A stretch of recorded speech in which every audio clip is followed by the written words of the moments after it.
त्यातला विषारी साप मांडला असतो. ह्याला ओळखण्याची खूप सोपी पद्धत आहे. त्याच्या जरा आवाज कमी त्याच्या तोंडापासून शेपटीपर्यंत आपण पाहाल त्याच्या मिडल बॉडीला जी डिझाईन दिसते ना ती रुद्राक्षाच्या माळासारखी किंवा लोखंडाच्या चेनीसारखी ह्या गोष्टींना आपण बघू शकतो की ह्याला आपल्या आजूबाजूला जर काही वाटू लागला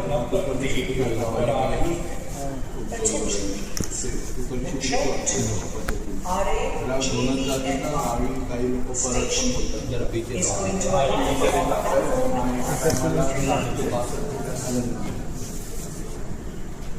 तरी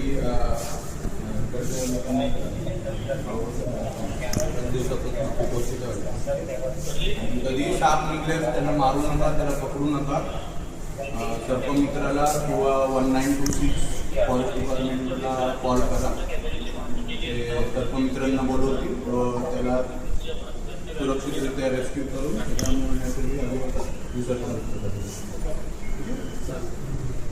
त्यातला सगळ्यात विषारी साप मांडला जातो.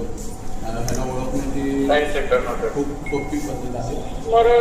त्याच्या जरा आवाज कमी त्याच्या तोंडापासून शेपटीपर्यंत आपण पाहाल त्याच्या मिडल बॉडीला जी डिझाईन दिसते ना ती रुद्राक्षाच्या माळासारखी किंवा लोखंडाच्या चेनीसारखी ह्या गोष्टींना आपण बघू शकतो की हा कोणासारखा साप आहे. ह्याला आपल्या आजूबाजूला जर काही धोका वाटू लागला तर कुकरच्या शिटीसारखा आवाज करतो. कुकरची शिटी कशी वाटते तशा पद्धतीने ह्याला घेऊनच जाते तर गावी काही लोक परत पण बोलतात त्याला. हा ती विषारी साप आहे आणि हा एका टायमाला 60 ते 65 ठिकाणाला जातो. तरी इकडच्या लोकांना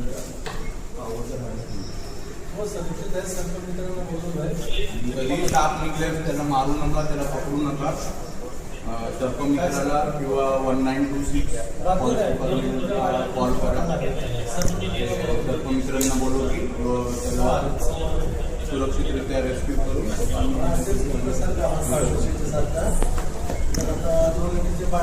त्यातला सगळ्यात विषारी साप मांडला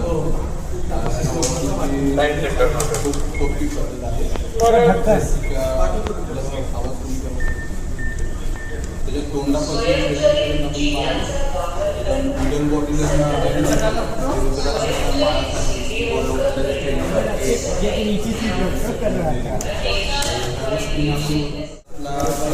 विषारी साप मांडला असतो.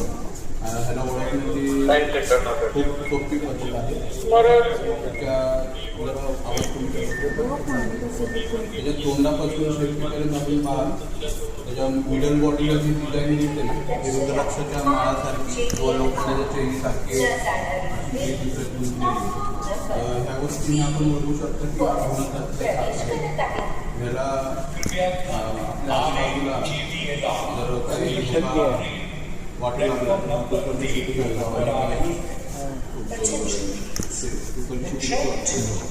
ह्याला घेऊनच जाते तर आम्ही काही लोक परत पण बोलतात जर बीचेस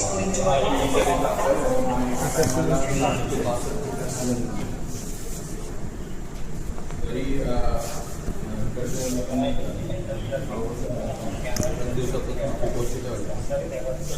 कधी साप निघले त्यांना मारू नका, त्याला पकडू नका.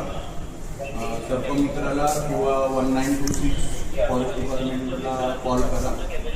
ते सर्पमित्रांना बोलवतील, त्याला सुरक्षितरित्या रेस्क्यू करून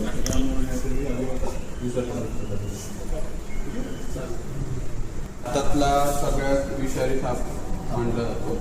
ह्याला ओळखण्याची खूप सोपी पद्धत आहे. त्याच्या जरा आवाज कमी त्याच्या तोंडापासून शेपटीपर्यंत आपण पाहाल त्याच्या मिडल बॉडीला जी डिझाईन दिसते ना ती रुद्राक्षाच्या माळासारखी किंवा लोखंडाच्या चेनीसारखी ह्या गोष्टींना आपण बघू शकतो की हा कोणासारखा साप आहे. ह्याला आपल्या आजूबाजूला जर काही धोका वाटू लागला तर कुकरच्या शिटीसारखा आवाज करतो. परिस्थिती कशी वाटते तशा पद्धतीने ह्याला झोनल जातीचा गावी काही लोक परट पण बोलतात त्याला. हा ती विषारी साप आहे आणि हा एका टायमाला 60 ते 65 ठिकाणाला लागतो. तरी इकडच्या लोकांना आवडतं राहिलं. कधी साप निघले त्याला मारू नका, त्याला पकडू नका. सर्पमित्राला किंवा 1926 कॉल करा. सर्पमित्रांना बोलू की त्याला सुरक्षितरित्या रेस्क्यू करून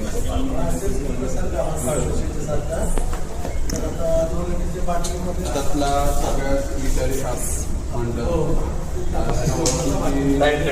खूप सोपी पद्धत आहे. आवाज कमी करा. त्याच्या तोंडापासून मिडल बॉडीला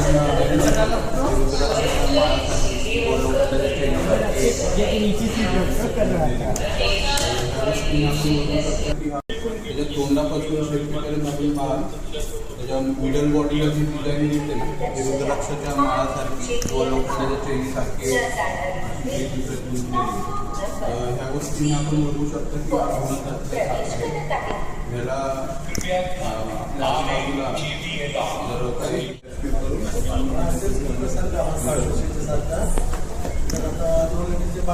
त्यातला सगळ्यात विषारी साप म्हणतात. त्याच्या तोंडापासून मिडल बॉडीला खूप सोपी पद्धत आहे. त्याच्या मिडल बॉडीला जी डिझाईन दिसते ना ते रुद्राक्षाच्या